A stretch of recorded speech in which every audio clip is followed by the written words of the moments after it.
between ideas, you see dots, and the moment you start feeling that, okay, I have some ways to connect these dots, the kind of pleasure that you receive, that you get, that you feel, it is almost orgasmic at the intellectual academic level.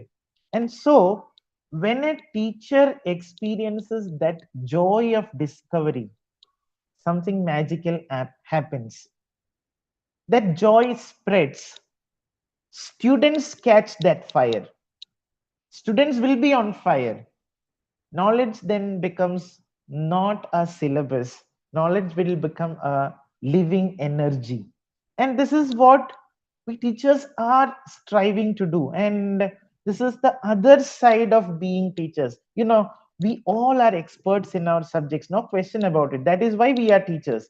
We all are experts, we know our subject thoroughly, and we can explain concepts beautifully. But this other side, when we become continuous teachers, when we have that fire, when we breathe fire, that can kindle knowledge in our students, that can encourage them to be better teachers and better students, that is when we are successful teachers. And this is why I want to talk about the crisis of the modern academic system. My dear friends, today's academia faces a peculiar kind of paradox. We have more journals than ever. We have more conferences than ever. We have more research than ever. But do we have sufficiently more wisdom? We have created a culture where teachers, many of us, are made or are interested in pursuing API scores, impact factors, Q1 journals, citation counts. So these are the kind of things. Am I getting a call from the organizers? Screen is not visible.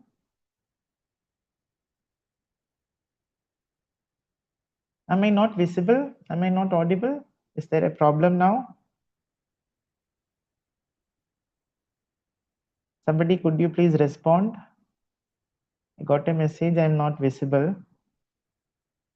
You are audible. Am I not visible? Not visible. Have I gone invisible? That is bad. But I think I can see me. Visible. Okay. Some people can see me, so everybody should be able to see me, I guess. Not visible.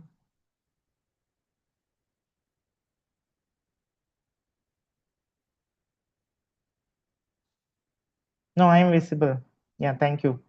Thank you for confirming. Yes, yes, yes. Thank you. Thank you. Sorry for whatever technical snag happened. So, what were we talking? So, I was talking about the crisis of our system today. So, I was talking about how we teachers are made to chase impact factors or journal metrics, citation counts. Of course, these are useful metrics, no question about it. But they are not the soul of academia, is it? Isn't it? Do we feel that this impact factor and H index and the number of citations, but some people can see me. Why? I can see myself on the other device.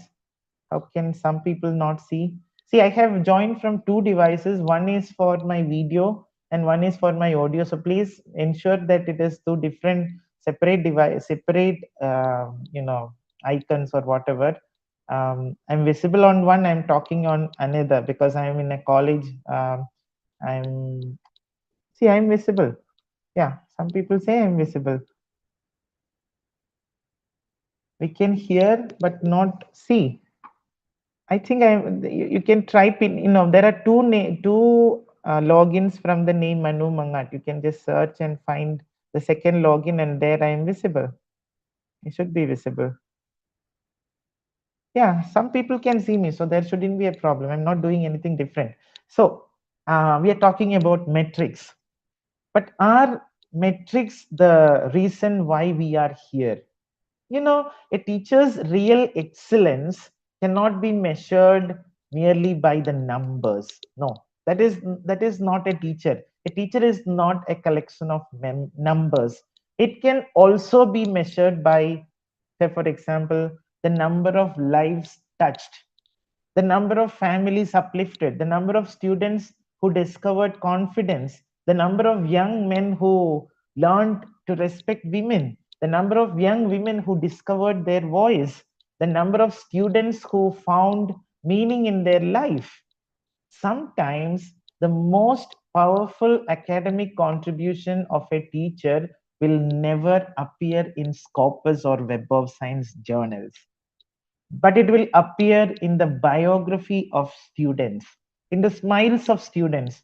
And that is where I would also bring your attention to teaching as an aesthetic experience. How can teaching become an aesthetic experience, a beautiful experience? My dear friends, you must have heard of Bharata Muni. Bharata Muni, who wrote the famous Natya Shastra, the instructional manual for actors. So in Indian aesthetics, Bharata's Natya Shastra speaks about the Nava Rasas, the nine rasas: Shringara, Hasya, Karuna, Raudra, Veera, Bhayanaka, Bhifatsa, Atpuda, and Shanta. These are the nine rasas. Shringara, love, Rati. Hasya, the humorous. Hasya, Karuna, the sorrowful. Raudra, the frightening. Veera, the heroic. Um, Karuna, Raudra, Veera, Bhayanaka, that induces Bhaya in us, fear in us. Bipatsa, that is disgusting. Atputa, that is wonderful. And Shanta, which is serene, calm. So these nine rasas are given by Bharata's Nati Shastra. But I often feel Bharata missed something very important. There is an emotion that cannot, isn't it that there is something missing in Bharata's Nati Shastra and the nine rasas? Because as teachers, don't we have some emotion for our students? As students, didn't we have some emotion for our teachers? Why did Bharata not think about it? Wasn't an emotion connecting? Wasn't there an emotion, or isn't there an emotion connecting a teacher and a student? In other words, isn't there an academic teacher's emotion? An emotion that we cannot find in the Navrasas. See, Navrasas speak of Sringara, but the emotion that a teacher feels towards a student, or the emotion in teaching, is not love alone. It is love, but it is not romantic love anyway. It is not Sringara. It contains compassion, but it is not empathy or sympathy. It is something much more than that. The compassion that we feel for students, or the reciprocal emotion that a student feels towards the teacher, it is not sympathy or empathy or pity. Yes, there is wonder in this teaching learning process, but it is deeper than simple curiosity. Yes, there is Shantarasa in our teaching learning process. But again, this Shantarasa is charged with aspiration and inspiration and perspiration. So there is Vidya, as education, teaching. There is Vatsalya, the love that a teacher feels towards the student is often described as Vatsalya. So why didn't Bharata think about this? Isn't there something called Bhakti? The Bhakti that teachers and students feel for knowledge, the feeling that a teacher has for the, I mean, a student has for the teacher, can't we call it Bhakti? If that is the case, why didn't these ancient theoreticians think about this one rasa that was missing, that corresponded to the relationship between a teacher and a student? It is the quiet, profound joy when a teacher sees a student suddenly understand something new. And that joy, that spark, should have a name. I don't know why no language in this world has a term for that emotion. Isn't it an emotion? That moment when confusion turns into clarity, that moment when the mind lights up, that moment when it is pure beauty, and you are teaching a poem, you are teaching a novel, you are teaching a theory, you are teaching a concept, you are teaching something in the lab, you are showing something in the lab, and the moment the student understands it, isn't it a moment of pure beauty? Teaching is not pure or merely instruction. It is an aesthetic experience. It is an experience that involves a lot of beauty as well. And my dear friends, if we are bored, if we feel bored about the profession of teaching, yes, we are all human beings, and it is natural that towards the weekend or towards the end of the semester, we may feel a little lethargic, we may feel a little tired, we may feel a little bored. That is not the thing that we are talking about, but the feeling that we have for our profession, that should not be something boring. If that feeling is boring, that means that we are no longer enjoying it, and enjoyment comes from seeing something as beautiful. And that is why I want to say that we should be able to think of our teaching experience as an aesthetic experience, something that is beautiful. Yes, we could see that beauty when we became teachers, but there are moments, or there were moments, when we lost that vision of beauty, when we failed to see that beauty in our profession. And that is where I feel that the idea of beauty and seeing beauty in the profession can help us a lot. And what is leadership in the academic profession, my dear friends? Let us talk about leadership. Leadership in academia is often misunderstood. Many people, many teachers, many of us, or many of our colleagues believe that leadership is about authority. Many of us believe that leadership is about administrative tasks. Many of us feel that leadership is about control. I'm talking exclusively about what happens in our colleges and schools and academic institutions and universities. Leadership as power, leadership as control, leadership as competition, leadership as authority and administrative tasks. Is it what real leadership is?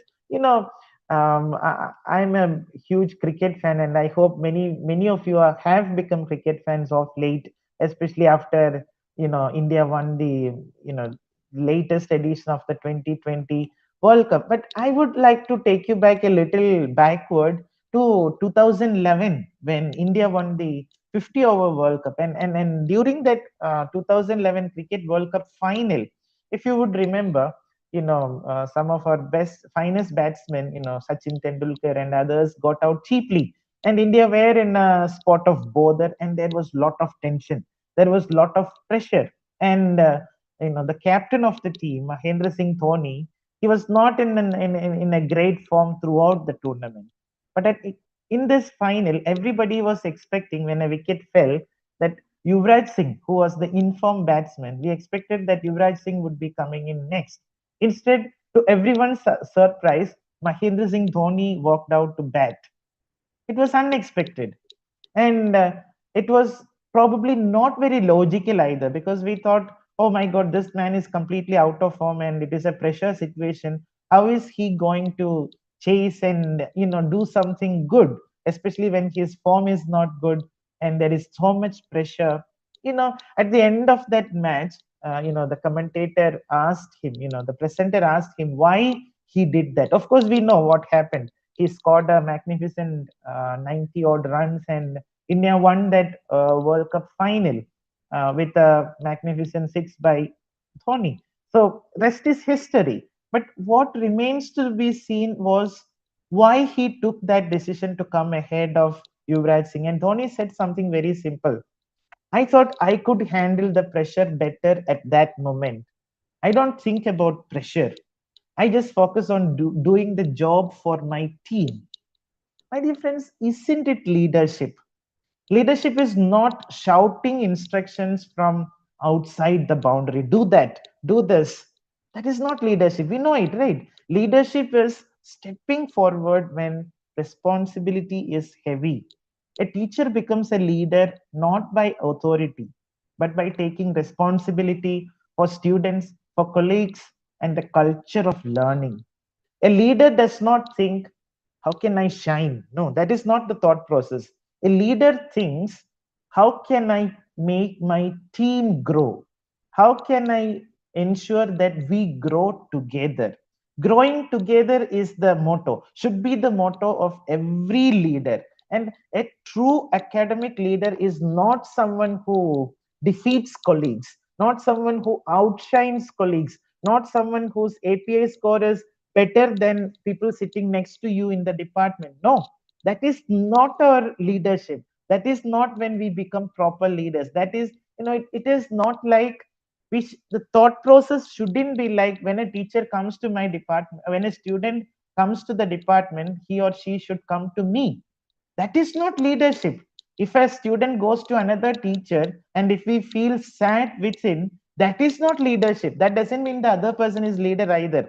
That simply means that we are jealous. And let us be honest about it, teachers are some of the most jealous and the most cunning people in the world these days. Drona, Guru, everything notwithstanding, this is a fact. A few days back, I was in a college, and at the end of that event, when everybody was going home, multiple teachers came to me and to talk about the event and share their feedback. One thing everybody had got to say was bad things about other teachers. I don't understand why we should pull the legs of others to increase our height or weight or whatever. Leadership is not about beating peers. A true leader is someone who creates an environment where everybody can shine. It is not about jealousy. It is not about academic rivalry. It is about creating a culture of intellectual generosity. Let us wait and see. We do our job, and let us wait and see if things come to us. If it doesn't, something is not okay, but that is fine. See, not if everyone is leaders and if there is no one to be led, what is the point? you know I'm sorry for taking another example from sport. I'm reminded of Roger Federer, one of the finest tennis players to ever grace the game, one of the most graceful players to play the sport of tennis. So he once said, 2 years back, I listened to a lecture, a convocation lecture he gave at a very prestigious Western university. And during that convocation lecture, he said, in my entire career, I have won only 54% of my points. So if there were 100 points contested, Roger Federer won only 54. 46 he lost. Think about that. One of the greatest players to have ever played the game, he has won only close to half of the points that he ever failed. In other words, this means that almost half the time he failed. Roger Federer failed half the time that he played on the tennis court. Yet, he is considered one of the greatest athletes of all time.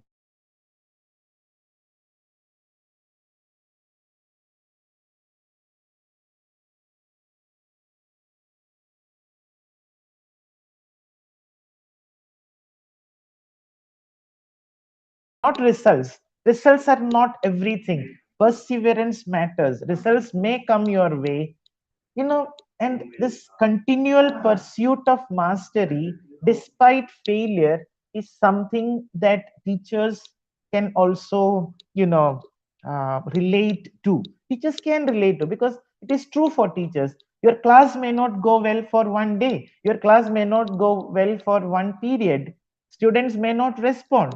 Yes, the students don't respond at all. Teachers all over the world are complaining that students have better teachers in teachers have better teachers in AI, and they are not longer interested in listening to us. It means that AI is doing something better than us, right?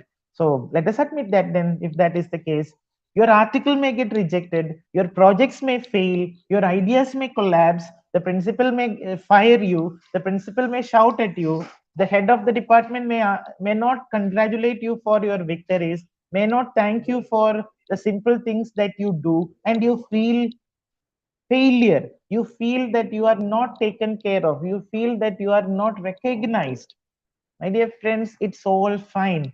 Excellence is not perfection. Excellence lies in continuing the pursuit of truth, irrespective of failure. Doesn't matter if we fail. Let us fail, because nothing teaches us better than failure. After every failure, I know you all are experienced teachers, and I'm sure that you will agree with me that your greatest teachers are your failures. So, why are we so afraid of failures then? Shouldn't we embracing failures? Not to go to fail, but if we fail, let us not give up. Let us not think that that is the end. No, it is the stepping stone and the milestone and everything to success. So excellence is not perfection. Excellence is about continuing, keeping to try. Excellence is resilience. It is persistence with passion.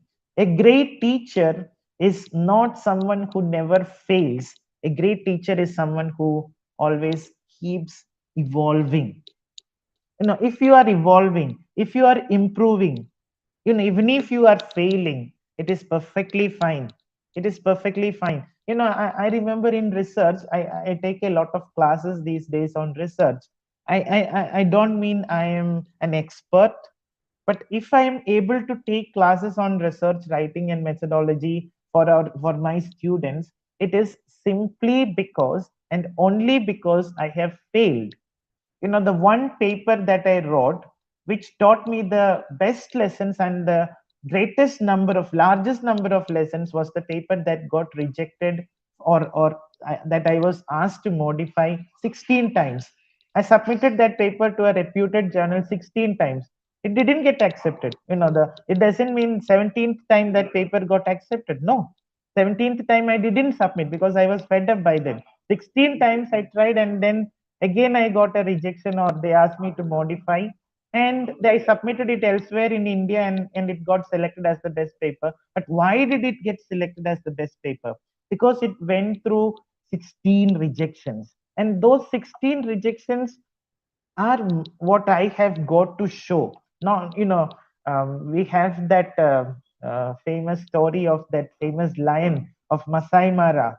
His name is um, Scarface. Scarface. He has a big scar on his face.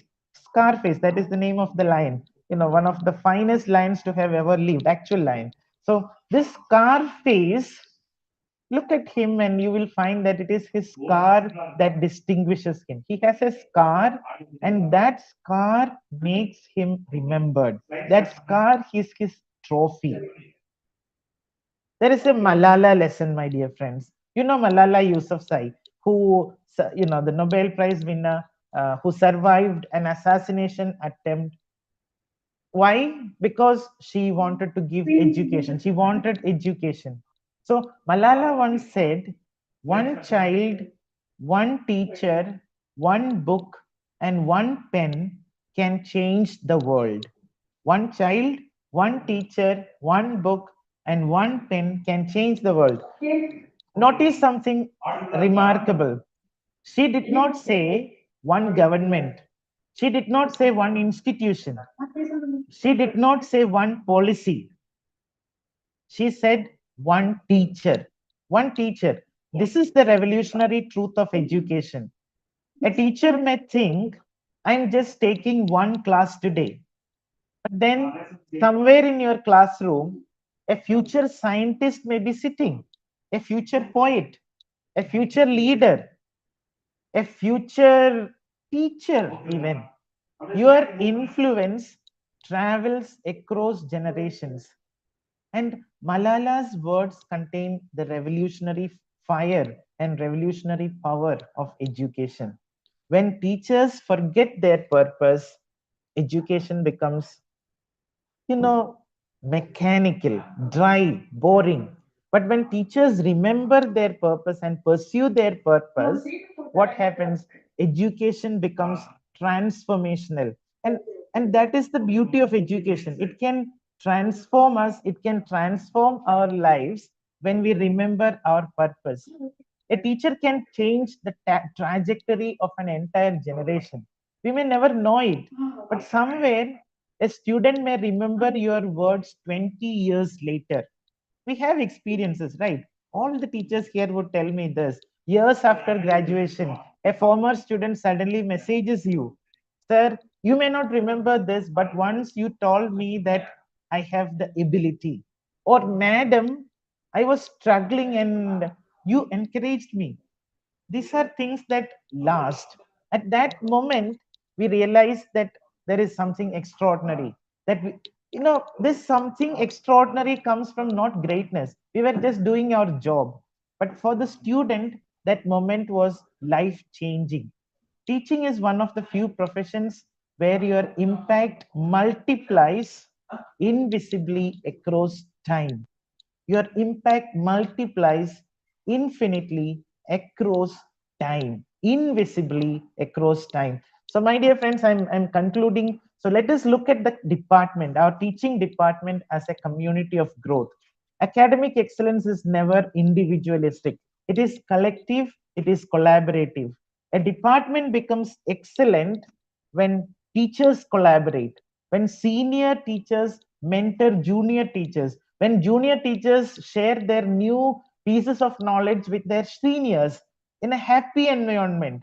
You know, how happy are we, or how unhappy are we in our departments? If we are unhappy, we know we all are responsible. We cannot point fingers at others. All of us are equally responsible. Knowledge should be shared freely. Ego should dissolve into curiosity. And the greatest departments in the world are not built by internal competition. They are built by the camaraderie between teachers, the rapport between teachers.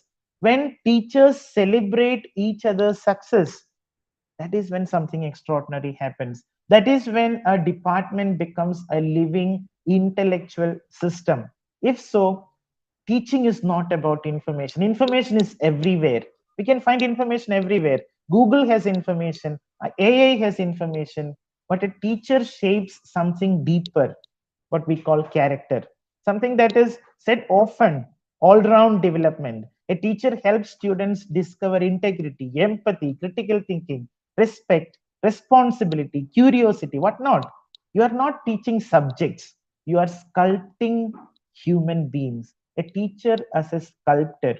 So, many of us began our careers with passion. Haven't we? We did. We did. We began our careers with a lot of passion. But over time, certain things extinguished that fire within us. It can be the bureaucracy, it can be the lack of support, it can be the lack of encouragement and motivation, it can be the stress, it can be the workload, it can be the administrative pressure. So many reasons are there, things that extinguish the fire within us. This FDP that we have inaugurated today is about faculty well-being and pedagogical excellence. But well-being does not come only from reducing stress. It comes from reconnecting with purpose. Ask yourself again, why did I become a teacher? Why did I first become a teacher? Is it for salary? Is it for promotion? Is it for API score? Is it for publication? We became teachers because somewhere inside we all believed that education matters. That belief is sacred. Let us not lose that belief.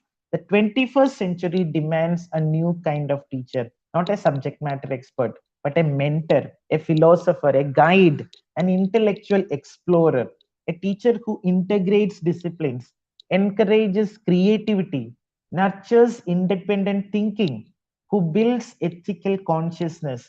The future will belong not to those who merely transmit knowledge, but to those who, in the words of Dr. Kalam, those who ignite minds.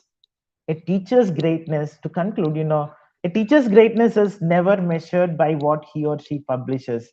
Of course, publishing is important, but publishing just fills empty spaces in API scores. Teaching, inspiration fulfills because it fills human lives. There is a huge difference between filling and fulfilling.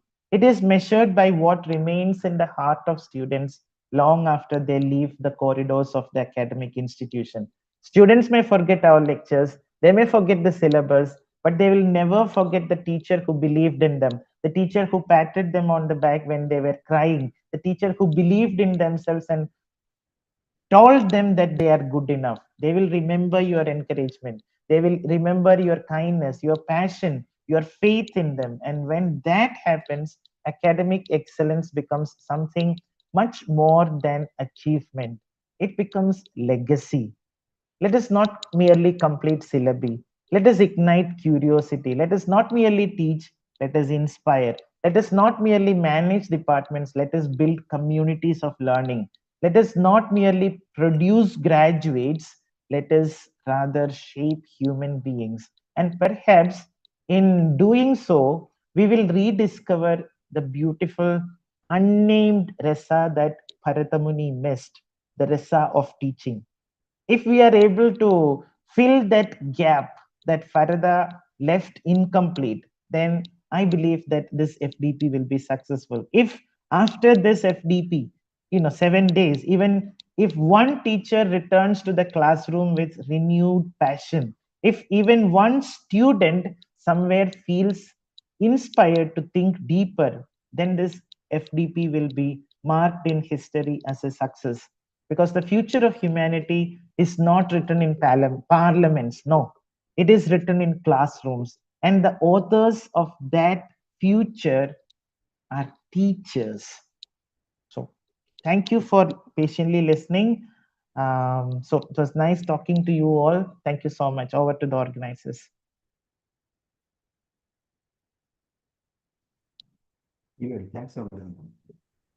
Thank you, sir. Thank you for your enlightening words. So now we can take questions. The session is open for discussion. If you have any questions, you can type it in the chat box, or you can unmute yourself and ask.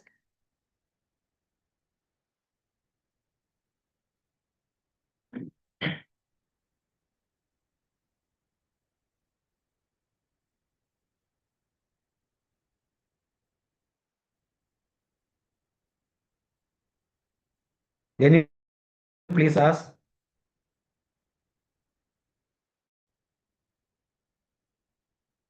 Yes.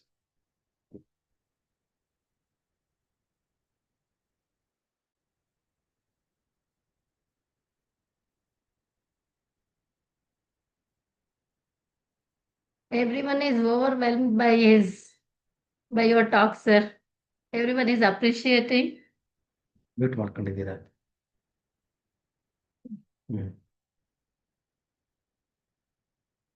So with this, I take this opportunity to express our sincere gratitude to Professor Manu Mangattu sir for delivering such an enlightening and inspiring session. Your insightful thoughts, rich experience, and profound understanding of literature and academic life have greatly enriched today's program. Thank you, sir. Thank you for being with us. On behalf of the college, faculty members, and the participants, I thank you once again. Thank you very much, sir. Thank you, ma'am. Over to Shilpa, ma'am, co-coordinator, IKC, Department of Physics, for vote of thanks. Please come on.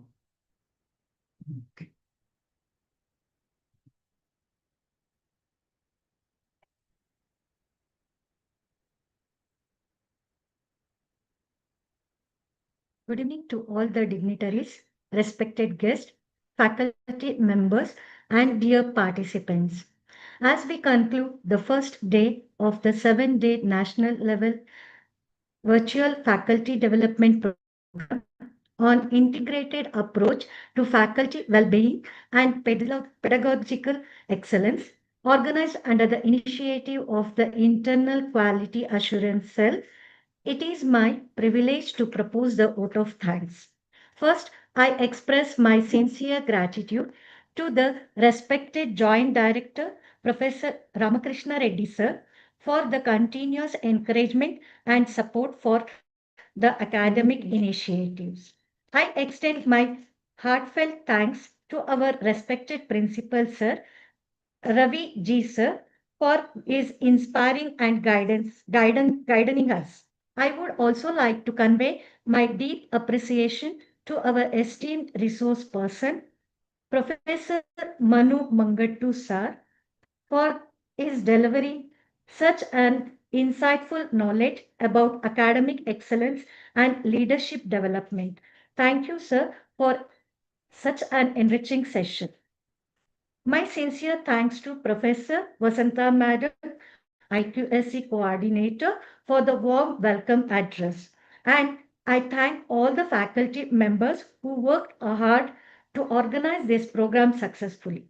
I also thank today anchor Professor Jairamaya sir for conducting the session smoothly and all the participants for their active participation on the first day of this faculty development program.